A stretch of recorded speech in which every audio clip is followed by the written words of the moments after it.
Broadcasting from Cincinnati, you're listening to the Ringside Reporter podcast. All the news from the world of boxing right here. Well, I'm talking to you the way I want to talk to you. Now, here's your host, Eric Lorda.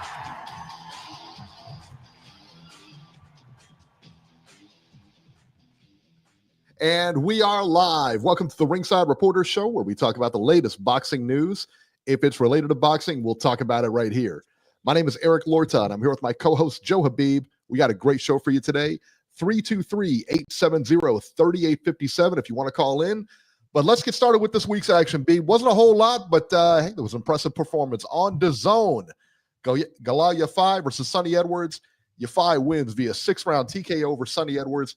He just walked him down the entire fight, man. This fight was all Yafai. Just for the full 6 rounds, it was just nothing. I mean, it was constant pressure. Edwards looked like he didn't want to be there at points because, I mean, he was, don't get me wrong, Edwards was fighting. He was game. He was, but he was just overwhelmed here, man. After the fight, Sonny Edwards announced his retirement from boxing, which I get it. I mean, I get it. I mean, it was a bad performance. And, he's only got 23 fights, 24 fights, somewhere in there. Only 28 years old too. Yeah. But like he was saying after the fight, he was saying that he doesn't, he doesn't feel that same enthusiasm to go through those camps anymore. And that's a big deal. That's a big deal. Well, here's the thing. There's no warranty on these body parts that we have, man. So it doesn't matter how old you are. If your body's breaking down, it's breaking down. I mean, I blew my ACL when I was 14 years old playing a game of touch football, man. I freaking slipped on an oil slick and the thing just snapped. That was the beginning of the end for the bead, man. I mean, it was over before it even started. Then I remember when I got my first scope on it, when I was 31, and the doctor said, "Hey, no offense, but you got the knee of a 70-year-old." After he looked at my MRI, did he really? Yeah. So I wonder what my knee. Probably got the knee of a 140-year-old now, for Christ's sakes. I mean, but that's just how it is. He was talking about a lot of injuries. His body was just always aching, and joints were killing him. Yeah, and that's real stuff, man. That happens. Sometimes people aren't blessed with durability. You know what I mean? Right. Not everybody's us. I mean, let's face it. I mean, if it was in a bottle, everybody would be drinking it. You know what I mean? Right. That's right. I mean, come on. I mean, people, you guys are only human. Don't set your sights this high. It's different. There's levels to this. Let me ask you a question, Beeb. The 2020 Olympics, right? That's the one Galal Yafai brought home the gold in. I believe so. 2020. He's only got 9 fights. Yes. What's going on with him? Why is he not more active? And it seems like he's throwing a lot of this, away, waiting so long here. Yeah. So, the thing about him is, I just think he's waiting for the right fights, and sometimes when you wait for the right fights, you have to wait. Right? Yep. You have to wait. So, and I think he turned pro. I don't think he turned pro right away, if I'm not mistaken. I think it says here on his box rec he turned pro in 2022. So he's only been a pro for about 2 years now, right? Is it 22 and 24? I mean, 9 fights still, 10 fights. I guess that's 5 fights a year. So he had 3 fights in 2022. Three fights in 2023, and he had 3 fights in 2024. What'd you do over that layoff? I mean, you got a 2-year layoff. Well, what was he doing? In his defense, he jumped right out of the gate with the 10 rounders, so there was no developmental stage with him, or a very small one, if that. Right. So yeah, you raised some good questions. I don't have any good answers for you, but I don't know why. I don't get it either. I mean, he's definitely an outstanding fighter, very good fighter, no question about that. I mean, but yeah. So Sonny Edwards retires after the fight. Galal Yafai wins as expected. Where does he go now? I heard some people in the chat talking about Bam Rodriguez. Is he ready? He's not ready for Bam, is he? Not ready no for, way. I don't think he's ready for Bam now. No way. No way. He's not ready for Bam. But there's other guys there there's other guys out there, you know.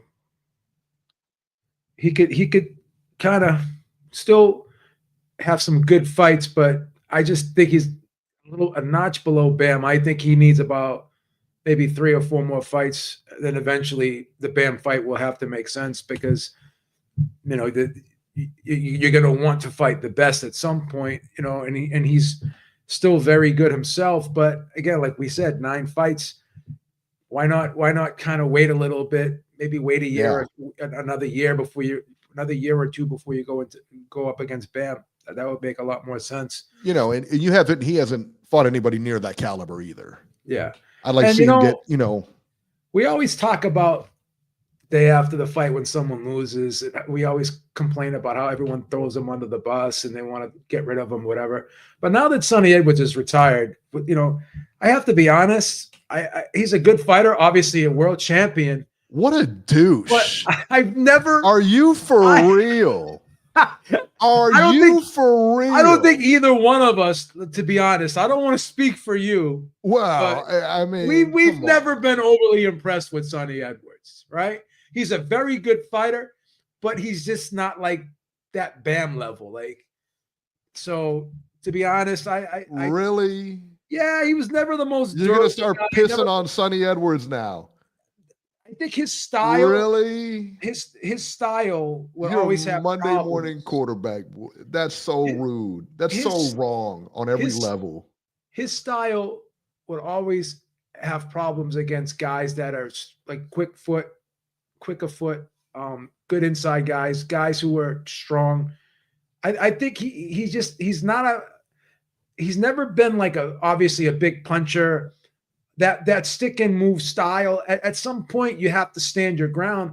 And I just don't think he had the ability to stand his ground against, you know, certain level of fighter. So he's a good fighter, but I just don't think he was ever going to be like he wasn't like that elite great fighter. He was never going to be an elite fighter. No. You know, he didn't have a lot of great wins on. He had the fight with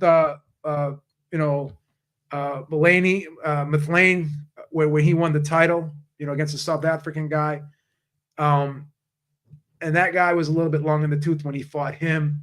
But other than that, he hasn't had a lot of huge names on his record. So no. I just never the reason why I'm saying this is because everyone was like saying how great, like he had a lot of push behind him, especially my buddies over in the UK. Everyone loved this guy, and they were like, "Oh, he's gonna beat Bam," and I'm like, "There's no way he's gonna beat Bam," and we both said that, you know, and that's no disrespect to him, but we just never really thought this guy was the goods. Yeah, and everyone, he had so much hype around him, and again, he was a very good fighter, obviously world champion. Not everyone can become a world champion, so he has that under his belt. He's not going to make the Hall of Fame. He's not going to go down as one of the greatest British fighters ever, you know. But he was he's just a solid fighter. Fighter, yeah. Titleist. I mean, he won the belt, was a champion. Yeah, you know, he won the belt. So look, man, and who are, you know, we sit here and we look at it and look, man. If you don't feel like I said, man, this is a hurt business. And if you can't get up and run, if you can't get up and be excited about your training and stuff like that, you got to find something else to do, man, because this isn't something you can go in half-hearted and go. So like these guys over in the UK were telling me like he's going to be the man at 112.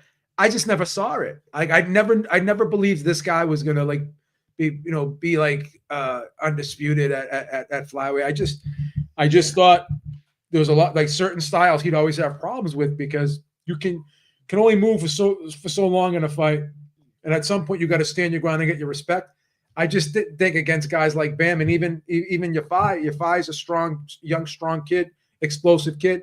I just never saw anything dynamic in Sonny. He obviously had quick reflexes, quick feet. He was good, but I just never thought he could be the guy at 112. I just never believed it. Yeah.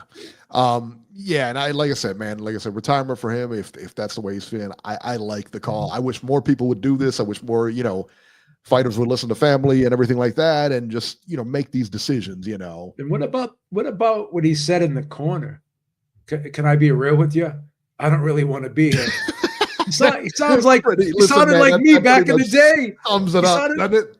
Sounded like me back in the day when I got set up with the wrong girl on a blind date, man. I mean, it's a horrible feeling. Beeb got up, went to the bathroom, never came back to the table. Went to the bathroom. That's a classic Beeb move. Hey, everybody in the chat, hit the motherfucking like button. Called for a cab. Told the cab driver to go at the table. Go tell her how to leave. Take her home. Beeb's out of there in turbo. In turbo. Guys, like and subscribe if you like what we're doing. Even if you don't like what we're doing, just hit the like button. All right. I'm not asking you to work on a coal mine here. Just stab the like button, man. Come on, help us out, man. Really helps us out. Really does. Like and subscribe really helps us out. So the undercard here wasn't really anything to crow about. Kona Walker defeated Lewis Ritson via unanimous decision, 98-93 and 97-93 twice. Middleweight Kieran Conway versus Ryan Kelly was defeated Ryan Kelly via split decision, 116-112 for Conway, 115-14. Yeah, it was a close one. 115-114 for Kelly, and then 113-115 for Conway. So there you go. That was the DAZN card right there. Not a whole lot going on this week, but yeah, that fight, the Yafai fight pretty much turned out the way I think we both thought it would. Yeah, I thought Sonny had one foot out the door. I always thought Sonny had one foot out the door after that Bam fight. And I just think that fight took a lot out of him. That was basically the beginning of the end.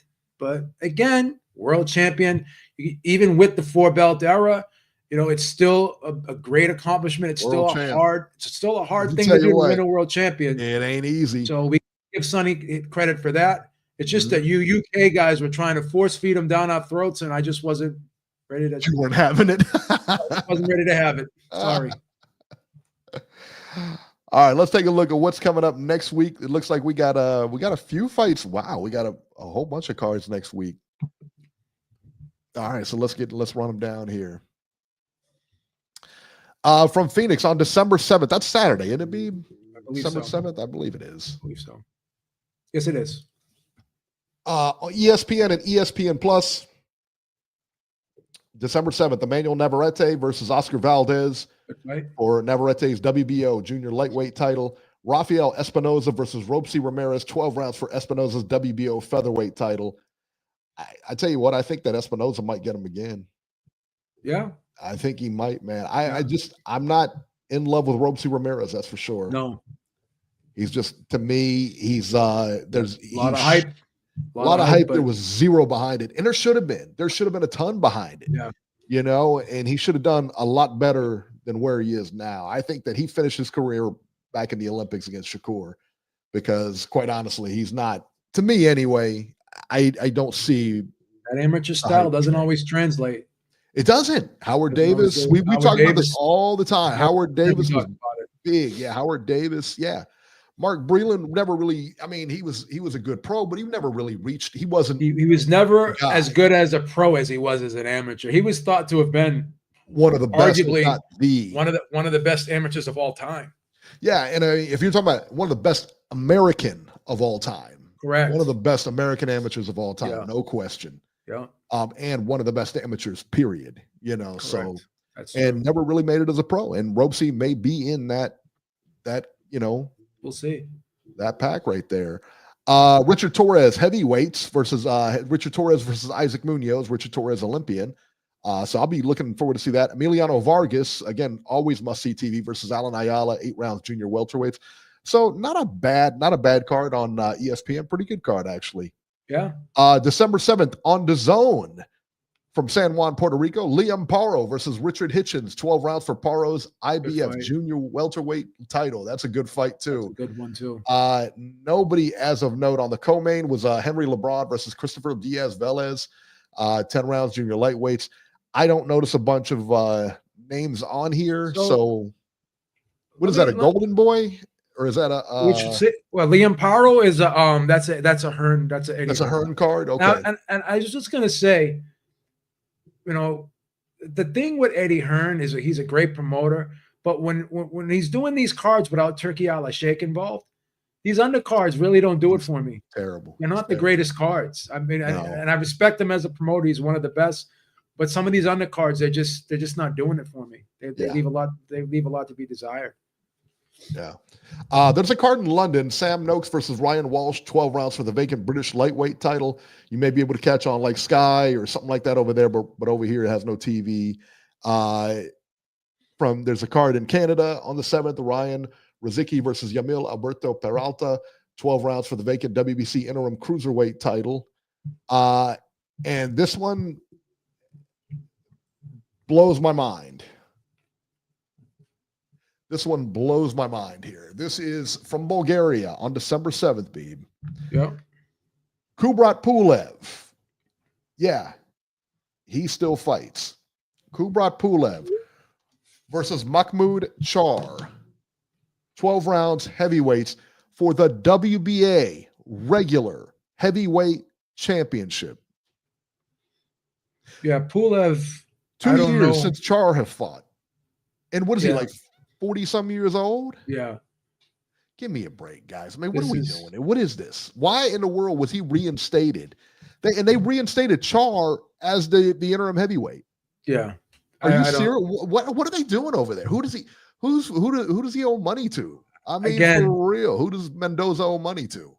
You know, as soon as someone right?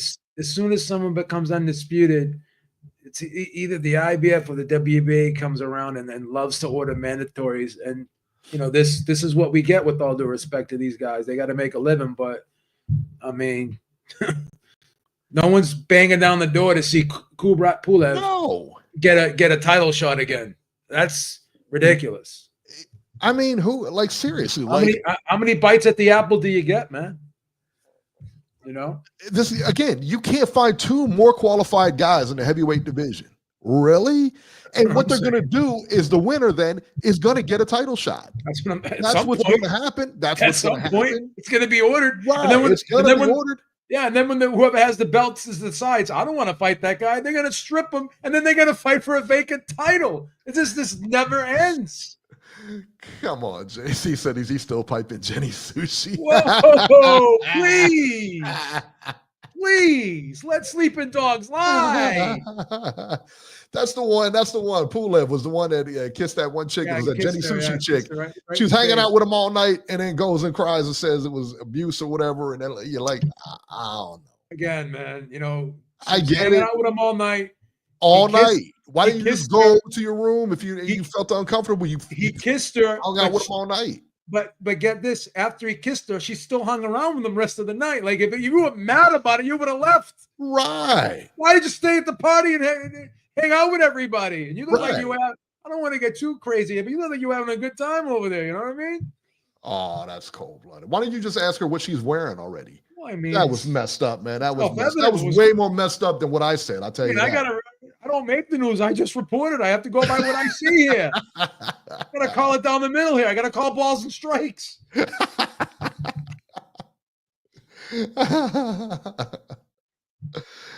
Man. Yeah, so I can't believe that fight. Of all, those are the two you dig up. I don't understand why they love those two guys so much. I don't get it. But come on, man. Kubrat must be related to somebody, man. I don't know. He's got to have dirt on somebody. No question. He's got to. Guy's juiced in, man. Yeah, well, that's it. Drunken Irishman, perfect. So much for the WBA trying to get rid of these ridiculous regular belts. Right. Ridiculous. Like, what are you doing? Pulev kisses are intimidating. I don't know who I dislike more, the WBA or the IBF. I don't like WBA. any of them. I don't like the WBC either. I don't like any of them. I don't like the WBC is only cool because they do the different belts. But like, who cares? Like, they'll sanction anything. Like, there'll be like a fight that none of the sanctioning bodies will touch. Oh, and they will. But the WBC will sanction. Oh yeah, they'll sanction anything. For sure, they'll sanction that. Yeah, they're the worst. They're all bad. They're all bad, and they're not getting rid of any. But who are they fooling? We're going to cut down. No, you're not. That's how you make the money. You're not going to do it. And charge these crazy fees. Was it $50,000 to defend a title? I don't get $50,000 to defend a title. You know what I mean? 3% on percentage they take for every title fight or whatever, It's ridiculous. Eliminator or whatever the hell they do. Ridiculous, man. It's crazy. All right, let's get to the news and rumors. Ryan Garcia is being blocked by Golden Boy. Apparently, Golden Boy is trying to block the exhibition fight with Ryan Garcia in Japan. He's fighting that dude Anpo or whatever, and they're trying to block him.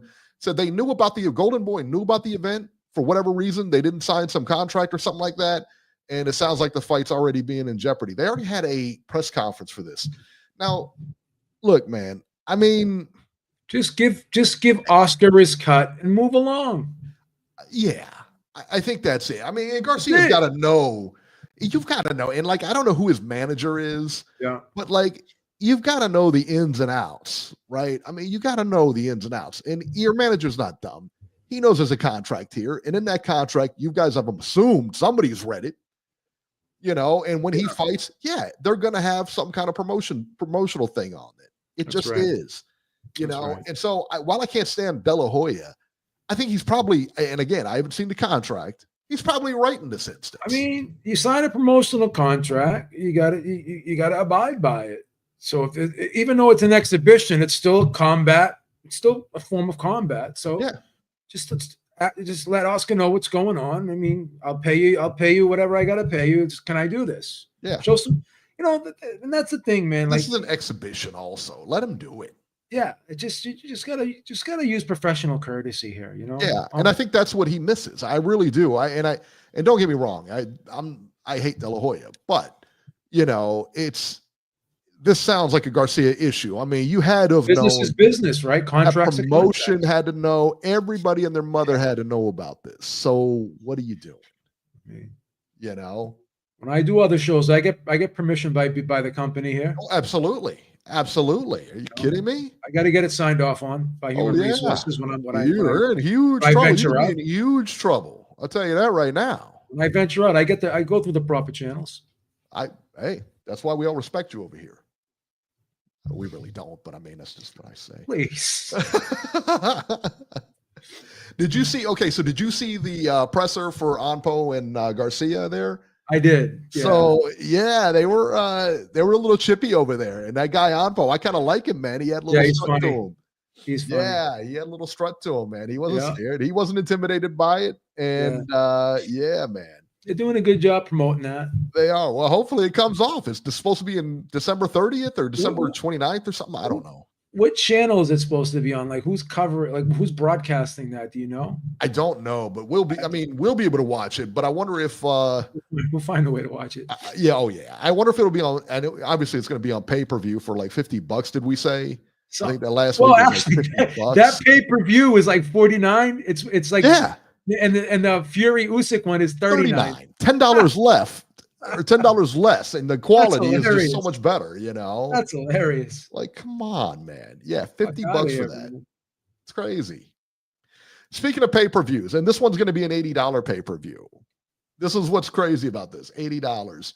Oh. Tank Davis versus Lamont Roach has been set for March 1st pay-per-view, Amazon pay-per-view.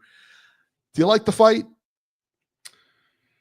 No, people are trying to tell me it's a better fight than it looks, but I'm not seeing it. No. But again, shout out to Lamont Roach. Go get yours, man. I mean, if I wouldn't turn it down if I was you. But again, I don't know. I don't understand the whole Tank Davis thing. I really don't. He must be incentivized to keep fighting these fights because someone's paying him for someone's paying him good money, or else he wouldn't be doing these fights, right? So yeah.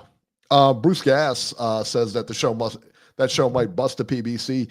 He's right. I think he may be right. I mean, listen, there's not a whole lot of action coming out of the PBC camp. What is PBC going to put forth next year? That's going to set the world on fire. What can they put forth? I mean, really, it's not even a question of what they're going to put forth. What can they put forth? Who is Canelo going to fight next? Right. That's what I want to know. What is Terrence Crawford going to do next? Right? What is I guess Errol Spence and Fondor are going to fight. David Benavidez versus David Morrell. But once again, these are all pay-per-views, and they're all $80 pay-per-views. These are good fights, but are they $80? Is it $80 worth? Are they $80 pay-per-view worthy? That's what you have to ask yourself. Would you pay $80 for the Roach fight? No. No fucking way. Right? No way. No way. Not even a little bit. I wouldn't even pay $40 for the Roach fight. And I don't want to be an asshole, but that's a ESPN Friday Night Fights, man. It is. It really is. It's an HBO. It's a regular HBO card or a regular Showtime card. That's not a main eventer. You know what I mean? Like a pay-per-view. No. You know, and people like to watch Tank. I get it. People like to watch Tank. They like the knockout. So, but he's not. I don't know that he's like Canelo in the sense that, like, no, he can't just Canelo fights. You can't just fight anybody. You know, you got to fight somebody here. Canelo's bottom end is like 600,000. Tank's bottom end is like 300,000 now. Yeah. So, but think about it: 300,000 times 80. What you think? 24 million right there, right? In pay-per-view revenue. Well, let me ask you this: do you think that the 300,000, he gets 300,000 pay-per-view buys for that? Oh, for this one? No. Yeah, I don't think he gets that. Not for this. I don't think he comes close. No, I think it's around 150 or something. Maybe 200. Maybe. Yeah, if that. Maybe. You could be right. It could be 150. You know, the fans will only put up with this for so long before they just, you know. And I tell people for sure. I tell people that, you know, the illegal streaming is at an all-time high now. Like, it has to be, right? Of course, I'm not dropping dimes, but there are people that I know that for years were buying pay-per-views, and they just finally said, "Fuck it, I'm fire sticking." They got a fire stick, and they're set up. They're set up with IPTV now. So people that were paying for pay-per-views, and obviously this is anecdotal, but I know a lot of guys that were diehards that are actually that aren't buying the pay-per-views anymore. They're just not. Yeah, and I'll tell you what, you know, it's like I don't know anything about the IPTV or the streaming or cheating on pay-per-views. Yeah, we don't know anything about that. I always buy my stuff. However, that goes without saying. I know about these things through other people, but we do research. We do research. No. Yeah. No. People tell us things. Beebs out here dry snitching. Well, I mean, we haven't mentioned any names, okay? So Robert Herrick. Robert, if anybody, Robert's the one that does. He pays for all of them. Me and Robert, we pay for all. Yeah, me and Robert pay for everything. That guy buys everything. But yeah, that's not a pay-per-view, man. And I don't know what kind of cards you could stack underneath it to make it worth $80. Yeah. Because how can you justify it now? I mean, really, I want you to think about this. When that Tyson Fury fight comes out at $39.99 and they got a decent card underneath it, because they always do, a decent card underneath it for $39. That's right. And you're going to market this for $80. And you're going to tell them, okay. All right. Say what you want about Turkey Al-Sheikh, man, but he's embarrassing these dudes. He's embarrassing a lot of these American promoters. He's not even a promoter, and he wants them in there. You know what I mean? He wants all the promoter. Why PBC doesn't make that trek? I don't know. Yeah, because there's no PBC fighters over there. Well, like Andy Ruiz was on one of their cards. Like they'll have like a fight or two on the card, but they're not doing as much business as everyone else is doing. No, why? And they have a lot of fighters, or have those fighters moved on now? I don't know. They still have a good amount, but some of them have left. You know, so yeah. But any big? Where's Fondora?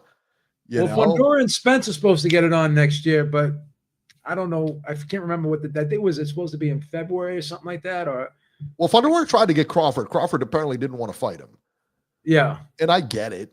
I mean, it's not a great fight for Crawford. Something tells me Crawford's got like one more in him, and he's going to retire. It seems like he's got one foot out the door too.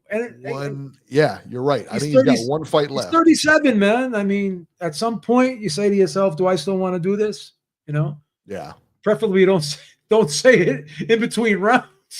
But you don't want to say it during the fight. You don't want to say it during the fight. And right. What do you do in a situation if you're a trainer like that? Because that's something you're not prepared for. Like you don't go into a fight thinking your fighter is going to say to you, "I don't want to be here." What do you just say? Well, you're here. What do you There's do? Nothing we can do about it. You're here now. It doesn't matter where you want to be. You're here. You're in front of the fight right now. What do you want a time on? I mean, what are we doing here? Right. I mean, but that's what I would tell him. I mean, I don't know. I've never seen that in my life. Someone say that in between rounds in a fight of that magnitude. Never. No. I've never seen that. You imagine how irritated that trainer had to be. And here's the thing. Here's the thing. You don't just randomly say that in between rounds. You probably were carrying that around with you for a couple of rounds at least since round 2. You know? Well, you were probably carrying that around even before the fight started. Like for sure. When did that happen? What round do we know what round that happened? In between second, I think it was after in between the second and third round. Second? It was that early. Yeah. Second round. I think it was after the second round. He said that. If I'm not, what? If I'm not mistaken. Yeah. Oh my gosh. Now Oliver McCall did cry on his way to the ring, and it was evident he didn't want to be there. But he had a nervous breakdown. Full credit to him. Full credit to him. At least he didn't say he didn't want to be there. He tried to pull it off. I mean, he went there for like a good 6 rounds, and I mean, Lennox was hitting him flush too. He didn't go anywhere, and he was crying during the fight. I wonder if he was all coked up or something, because like Lennox was hitting him, and he wasn't even. He was on more than pure air. I'll tell you that, because he wasn't. I mean, Lennox hit him with some solid shots. Oh yeah. And all he did was walk around and just started crying. He just had a nervous breath. I've never seen anything like it, man. That was probably the most bizarre thing. Well, it was another bizarre thing. Was that guy that walked to the ring against a Jabba, and he stepped in the ring and then he walked out. That was another one. Bell rang, boop, walked right, waited till the bell rang and walked out. Yeah. Why would you do that? Like, I don't understand that. Like, because you're not getting paid. Yeah. You're not getting paid. So you just went all through. So what? You just went all through that for nothing. Yeah. Curtis Harper. Thank you, Bruce. I forgot his name. Who was Curtis Harper? The guy that entered the ring against a Jogbar and walked out. That's okay. I got you. Yeah. Andrew Galata cried in the ring too. I don't remember seeing that. He didn't cry. He didn't. He took a breakdown too. Like he just froze up against Tyson. That second Tyson fight. Yeah. He didn't want to fight him. He didn't want to fight. He got mangled in that fight, man. I wouldn't want to go out there either after that. I mean, because he knew he had to know right away in that fight. If I don't land quick or put something on this guy and I take a couple, it's probably not going to go my way. Yeah. And so when he went back to that corner, he didn't. I mean, he took some shots in that first round, man. He fought other tough guys in his career, but for some reason he was intimidated by Iron Mike, man. Well, man, the thing is too, like, you guys, you go through these training camps over and over and over, and sometimes you just hit a wall. Sometimes it's just, you go there. That's why, Floyd is so impressive with his career, 49-0 or 48-0, whatever number you want him to go to, because again, man, he was at 48. You got to have a bad night at the office one of these times, right? Of course. But even when he did, he still won. He still stuck in here and won. And that's what's impressive. That's true. And hey, maybe some decisions went his way. That's all part of it, though. That's right. That's all part of it. So that's right. Yeah, that was a purse dispute. Gavin's Go said that was a purse dispute. I remember that. I remember that. But still, that's not the right thing to do, man. And I mean, did he ever get booked again? I think he fought again. How do you get booked after that? Guys. I mean, boxing is a very forgiving sport, man. Oh, gosh. He fought again. Yeah, unreal. All right, Better Be versus Bivol 2 is set for February 22nd. The co-main there is going to be Daniel Dubois, the guy that Beeb took a dump on and said he'll never be the same. He's going to fight Joseph Parker on February 22nd. This is all part of Riyadh season. Love those fights, right? Those are good fights. That Dubois fight is interesting. Parker is that Dubois fight is really interesting. Parker's an interesting style matchup for Dubois. Yeah. I like that fight. And credit to Dubois for taking that, because there's other bigger fights for him that he could wait for. And I'm sure he's going to get paid good money to fight Parker, but he'd probably get more money to wait for the winner of Usyk versus Fury. Yeah, but who knows who knows what they're going to do? Yeah, that's I mean, Anthony Joshua is waiting in the wings. Isn't Dubois, is he run by Frank Warren? Yeah, he's Frank Warren. Yeah, Dubois got Joshua. Dubois also got, yeah. So we'll see. Or Eddie Hearn's got Joshua. Eddie Hearn's and got that's the one they're trying to make because Fury wins. That's the fight that's going to happen.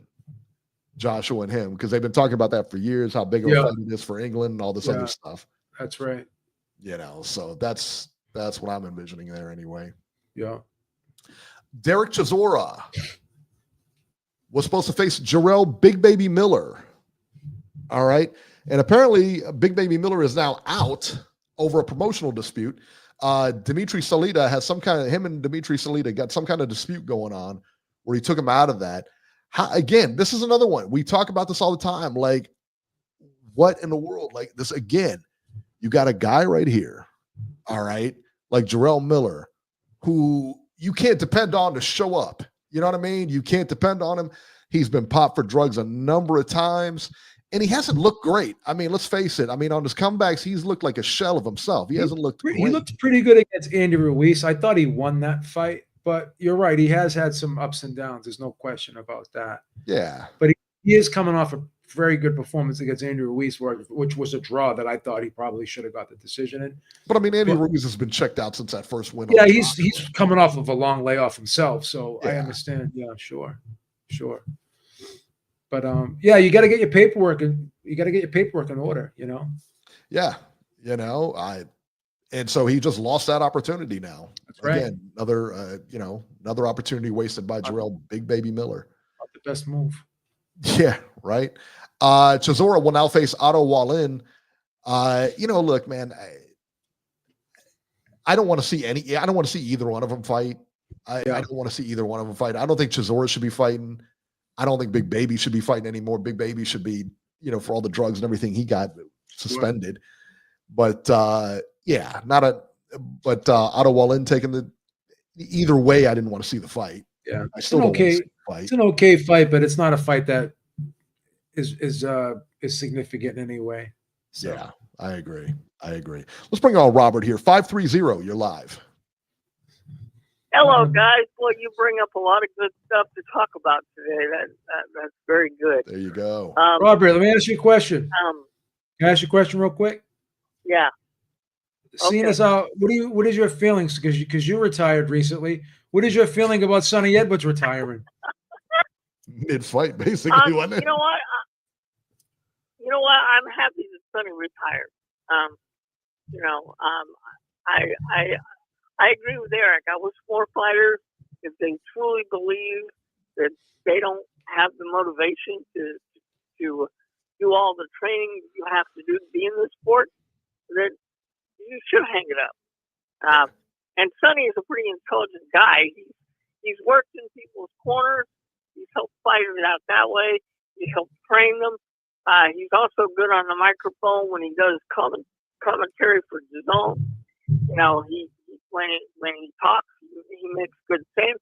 I think he's got a good future in whatever else he decides to do. So I think it's good for him to hang him up. Would you consider doing a podcast with him, Robbie, since he has some free time now? Well, Sonny already has a contract with DAZN. You'll see him on some of those cards. Okay. So that's a no? So, that's a no. It's a hard no. No.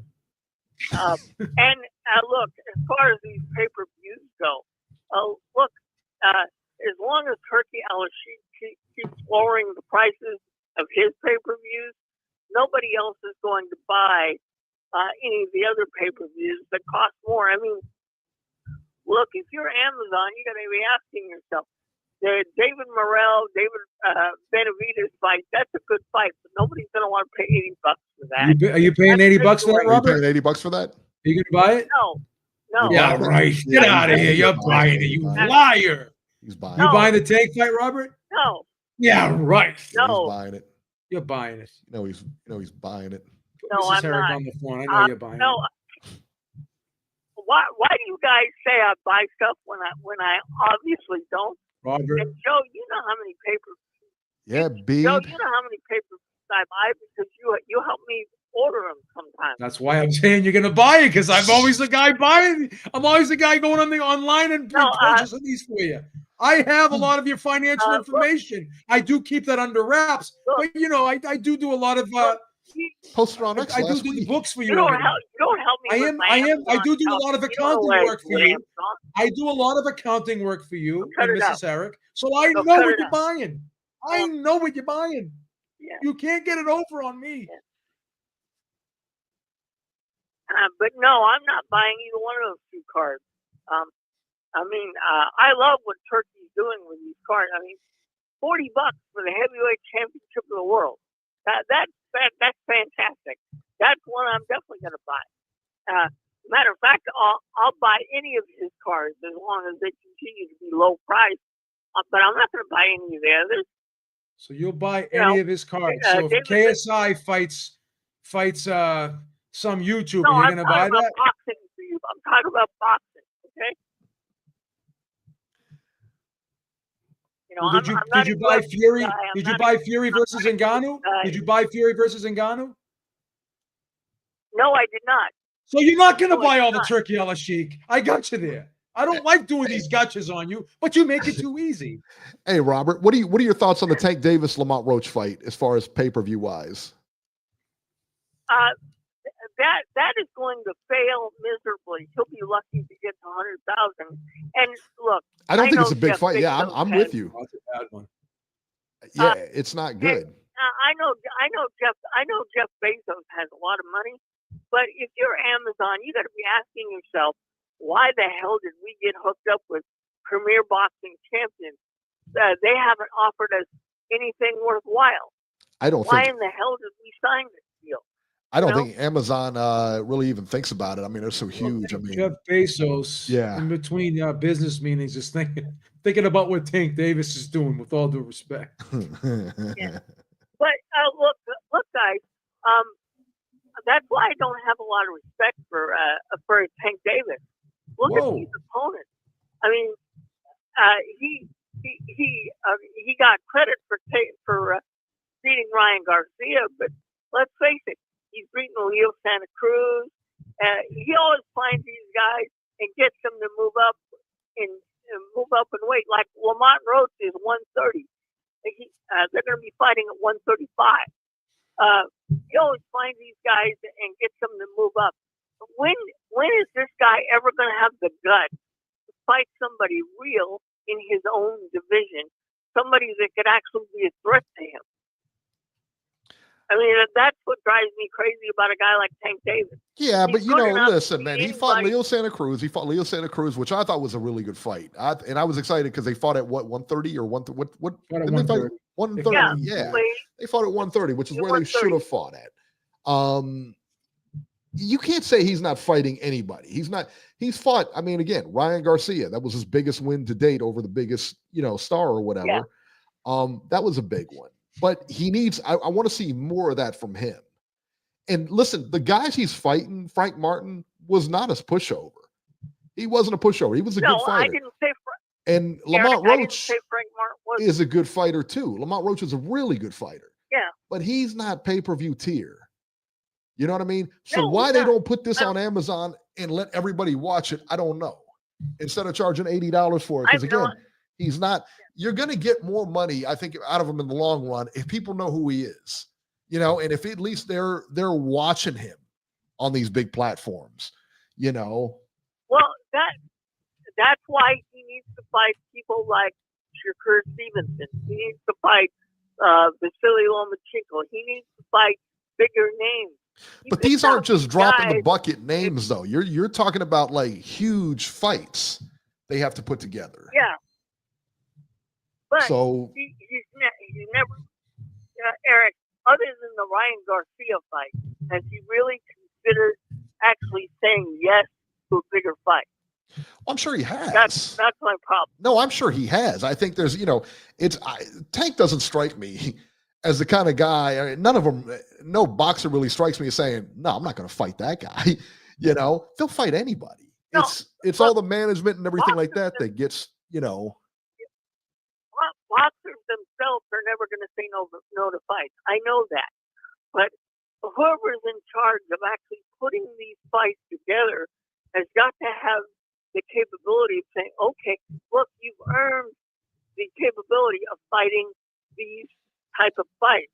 So, you know, you need to get bigger names involved. I mean, Bob Arum in Top Rank, they put on good cards. Look at what Turkey's doing over in Saudi Arabia. I mean, why can't Premier Boxing champions join the rest of the crowd and be involved in some of these things and get their fighters involved in bigger fights? That's the $1 million question tonight. Yep. You know, it really is. These are questions we've been asking for the last 3-4 years now. So let's talk about this. Let's move on here. Hold on, we're going to move on, Robert. Carmel Moton. Okay, all right. Floyd Mayweather's kid. Not his kid, but his protege or whatever you want to call him, the guy that he found. Carmel Moton was apparently Danny Garcia put on a promotion this week and had Carmel Moton on the promotion, right? Moton missed weight by 14 pounds. Beeb, have you ever heard of somebody missing weight by 14 pounds? Never. What in the world? Of course that fight's going to be canceled. Of course. You know, I mean, obviously they offered the guy the fight, but 14 pounds overweight. No. Why would you do that? So they asked him, and this didn't make any sense. Doesn't make sense. So Carmelo, they asked him, you know, why did you come in so heavy? And he was like, well, he says, I didn't want to dry out and kill myself because they were saying that the fight was going to be off because they lost his blood test. They lost Carmel's blood test. So he was under the impression that he couldn't fight, that he wasn't going to be able to fight anyway. So the fight was just going to be off. Well, at the scales, they didn't act like that. And they offered the guy the fight. Obviously, the guy's going to turn it down because he's, 3 weight classes above where he should be, 2 or 3, whatever. 14 pounds, B. How does that even happen, number one? Yeah, you don't. And I understand he's trying to, that week or whatever you spend drying out and all that other good stuff. But 14 pounds would indicate like this was a couple days worth. This isn't like an overnight thing, where you got to lose 7 or 8 pounds. You didn't try to make weight. You're not trying to lose 14 pounds in a clip. He didn't try to make the weight. No. It's like, come on, man.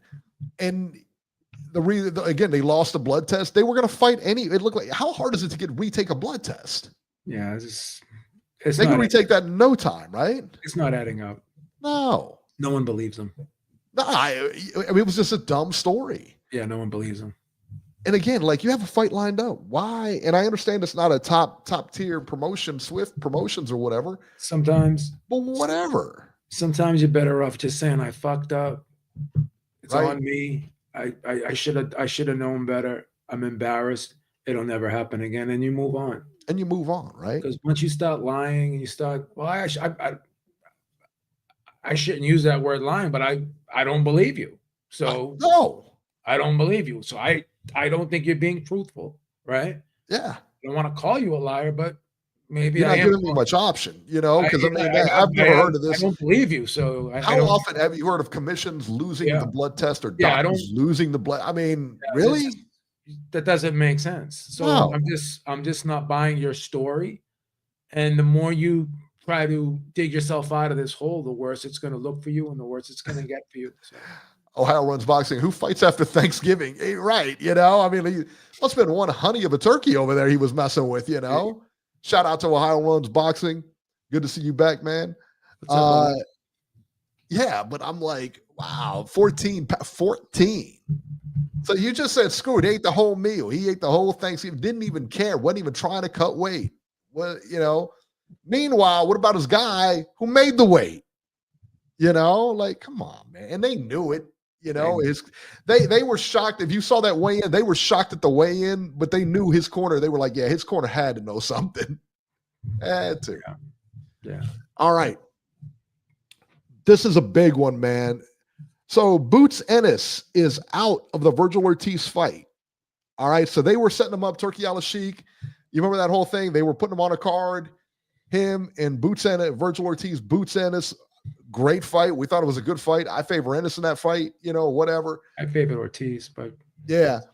So apparently Bouts is having some second thoughts after he heard the show because you favored Ortiz and he backed out. So Eddie Hearn has come out and said they want to see what they're doing here with his welterweight belt first. What? What do you don't know? Like this was came out. You guys verbally agreed to this fight. Like, what are you talking about? You didn't have to vacate the welterweight belt. You could have kept it, and you could have still went up to 154. And Boots said after his last fight he wanted to go to 154, and he implied that because he was fighting at 147, that it could have had an effect on his performance. And that's why he wanted to go to 154. And he said the bigger fish are at 154, the bigger money fights, the bigger fights are at 154. He said all this in the post-fight interview. I remember, shout out to Steve Kim and Mario Lopez on their podcast, the Three Knockdown Rule. When they interviewed him in studio, he even said to them that he was having a hard time making weight, and that was like a year ago. He said making 147 is not easy. Always had trouble. He's like walks around at like 170-ish. So again, like 154, makes all the sense in the world. And that Virgil Ortiz cannot make 147. The last time he tried to make 147, he went to the hospital. So the ridiculousness of even trying to negotiate a fight at 147 with Virgil Ortiz is just say you don't want the fight. Listen, man, this has got Hearn's hands all over it. Why does Hearn want to block this fight? Yeah, I don't. I mean, that's his manager now. That's his promoter. I'm not. I think it's. I'll be honest with you, man. The way Boots has moved over the years, even without Eddie Hearn, it's been suspect. You know what I mean? Well, sure it has, but he's been in PBC where Errol Spence was there for the longest time, and they're not gonna. You know what I mean? And they see Boots a rising star. Yeah. But he's turned down big fights allegedly before. He's supposed to fight Crawford at one point, and then they said, "Oh, we're going the IBF route." So again, I get it's a business. I know you want to move your fighter strategically, whatever. But this is we've been told, and his father's told us this, and Boots himself is said we're the man, we're the guy to beat. Right. So you can't be selling wolf tickets like this if you're not going to take fights. Right. So what are you going to do, man? So, Robert, what do you make of this? The whole thing is suspect. I mean, in his last fight, he thoroughly dominated a guy when he fought him the first time. What was it, a year and a half ago? And in his last fight, he had difficulty with him, and it shows. That's why I advocated that he needs to move up to 154, and I think him and Virgil Ortiz would be an outstanding fight. And I'm like Joe, I favor Ortiz. I favor Ortiz in that, just because he's been there in that weight class a little bit longer, and he looks more healthier at that weight. But I mean, Boots and Ortiz, that has the capability of having at least a 2-fight deal out of that. So I don't know what the hell Eddie Hearn and Matchroom are doing with Boots at this stage, because at 147, there's really nobody there really worth fighting.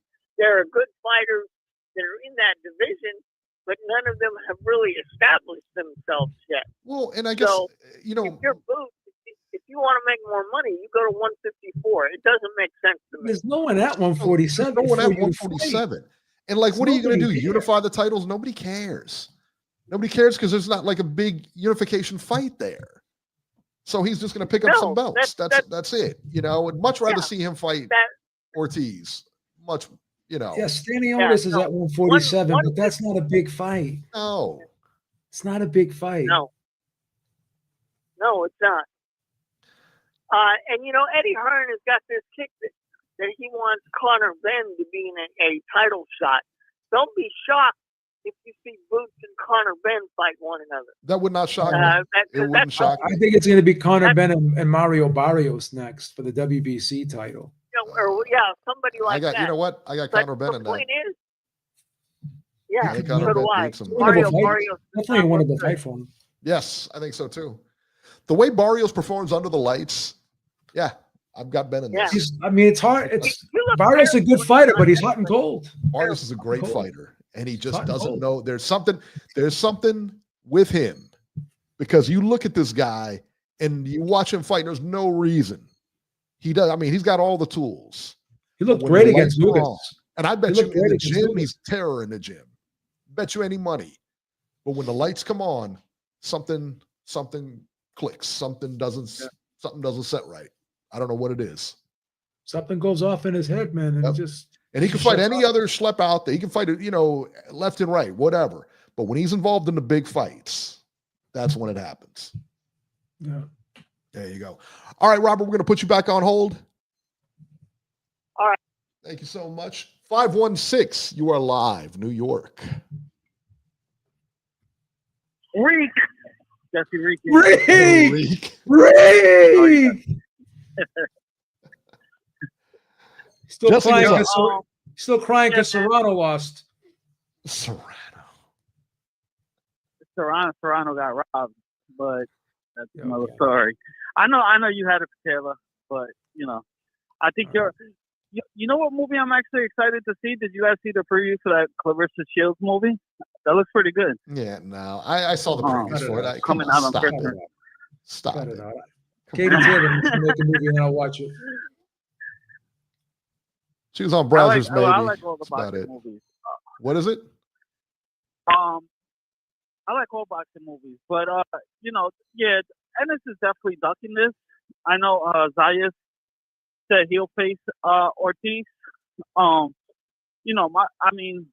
Being Puerto Rican, I have to root for Zayas, but I don't think this is the match for him right now in his career. Right? You guys agree? It's a tough one for him right now. Yeah, I agree with that. That's a tough one. What's that? Zayas and who? Zayas versus Virgil Ortiz. They're talking about the. I don't know. I don't know if he have the power to keep Ortiz off him. Because that's what you're going to need, and that's what he doesn't have. That's what he lacks. He's not a big puncher. Yeah, he's not a huge puncher. He's a great boxer. Yeah, I mean, if he does beat him, it'll push his career definitely forward. Definitely have more eyes on him. But I don't know. I don't see it happening. And for future predictions, I got Usyk over Fury 2. I don't know. Benavidez over Morrell. Yeah, Benavidez. And I guess that's it for right now. All right, Jesse. Thanks so much for calling in, man. We appreciate it. The Reek, baby. Thanks. The Reek. There you go. Under a Microscope says the screening of the Clarissa Shields movie will be on her forehead. Jesus Christ. That's cold-blooded, man. That's cold-blooded. That's cold. So I'd rather watch Geely than watch a Clarissa Shields movie. Yeah, Clarissa Shields is That's so rude. I don't know, man. She's got a way about her, man. And nobody likes her. She tries to play that Floyd role. She's the one coming in here trying to play that Floyd, the bad guy role. But nobody wants to see a bad guy girl. You know what I mean? Nobody wants to see that. She's all like jealous of Katie Taylor and Amanda Serrano making $6 million apiece, fighting in front of all those people. She's like, what did she say? She goes, oh, well, they weren't there to see Katie and Amanda. They were there to see Mike Tyson and Jake Paul. Okay. Gives it like, bro. Yeah, keep hating. I was talking to people that watched the card, and a lot of people brought up that fight, and they were like, that was a great fight. So listen, I mean, pound for pound, Clarissa Shields is probably the best woman out there.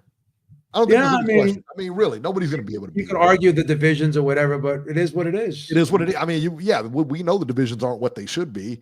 But the divisions, if you compare those divisions to the guys' divisions where they're stacked deep, she's dominating them. You're looking about what five people per division or something. Over there. You can argue that Katie Taylor has more there's better competition in the lighter weight classes from the females division, but that's I'm surprised. It's not Shields' fault, I'm surprised Shields doesn't go down in weight because she can. Yeah. I mean, did you see Ronda Rousey when she got out of the Olympics, or Kayla Harrison when she got out of the Olympics? Yeah. They weren't fat by any stretch of the imagination. Okay, they were in shape, but they weren't in like fighting shape. And once they can get into fighting shape. And Clarissa reminds me of that. Like, she can do the work to get down, but she says, "Whoa," talks about her body and everything. But I think she can listen. If you saw Ronda Rousey when she got out of the Olympics and saw her in her first fight, there's a big difference. Sure. Like Clarissa has fought at 154 before. She's won a title at 154. So yeah, come on down, man. Like come down her way, get the big fights. But and she's not. I don't know. She's not as popular. you know, as some of the other girls. She just doesn't have a great personality. I think that Here's plays the a lot thing. into. Katie Taylor doesn't mind being on undercards, being on the undercards of men. She's been on Joshua undercards. She was on Mike Tyson undercard, Jake Paul undercard. She doesn't mind. She doesn't mind traveling, you know. Yep. Clarissa Shields, I think, did travel to fight Savannah Marshall, but she says she doesn't want to do it again. You know, so you got fighters who will travel like Katie Taylor. You got fighters who will be on undercards like Katie Taylor. She'll be on main events too. And Clarissa Shields just wants everything her way, and she doesn't want to make any type of concessions, so she doesn't care. Well, look, man, it's like this. You know, Katie Taylor, Amanda Serrano have a bunch of knockouts, have some good knockouts on the record. Shields doesn't have any of that. It's you know she's going the distance. Well, again, Katie Taylor and Amanda Serrano have had two very meaningful, memorable fights. Katie Taylor had 2 memorable fights against Chantel Cameron. You know, she's had good fights against who's that other girl? There are a couple other girls. Who's that? The girl I like, Tasha Jonas, a very memorable fight. You know, so she's been in some big fights. Katie Taylor, some exciting fights, entertaining fights, and people remember that. And with all due respect to Clarissa Shields, she's never really been in the memorable fight. Right. I got to be honest. That movie, after knowing what you know about her, I could care less. You know, I really be honest. I have no desire to see it. And then the 2 Delphine Pursoon fights that Katie Taylor had, those are very entertaining fights too. You can go down the line. You know. Let me ask you a question. When a boxing movie comes out, do you like? Because I'll be honest. I'm not a huge fan of boxing movies. I think used to be the right type of movie for me. I used to be a big fan of boxing movies. I think they're all kind of too much the same now. Yeah. Like I'm not Bleed for This, the Vinny Paz one, the Bleed for This. I thought that was good because it really, again, I like the movies that really aren't about boxing. They may have boxing in it, but they're not about boxing. The story center was around something else. Boxing is just a superpower or whatever it is they do. Yeah. You know. The Mickey Ward movie was pretty good. Yeah, it was just all right for me. Yeah, it was just all right. That was because I thought it was funny. Yeah, I thought it was kind of funny. So yeah, that was pretty good. I didn't see the George Foreman one. I have no desire to see that one. I have to say I did like the George Foreman one. Stop it. That was a good one. You're killing me here. It was because you know why? It told a lot about his story, and it was pretty good. It was pretty good. You know what? Did you see it? I'm not going to watch it. No, you'll like it. You would like that one. I'll be honest with you. Yeah. That's one of the better ones. I'm not watching it. You will. All right, guys, that'll do it for this edition of Ringside Reporter. As always, you can catch Joe Habib on X at jhabib1. Find our YouTube channel at www.ringsidereporterlive.com. You can find me on X at ringside73. And guys, we will see you next week.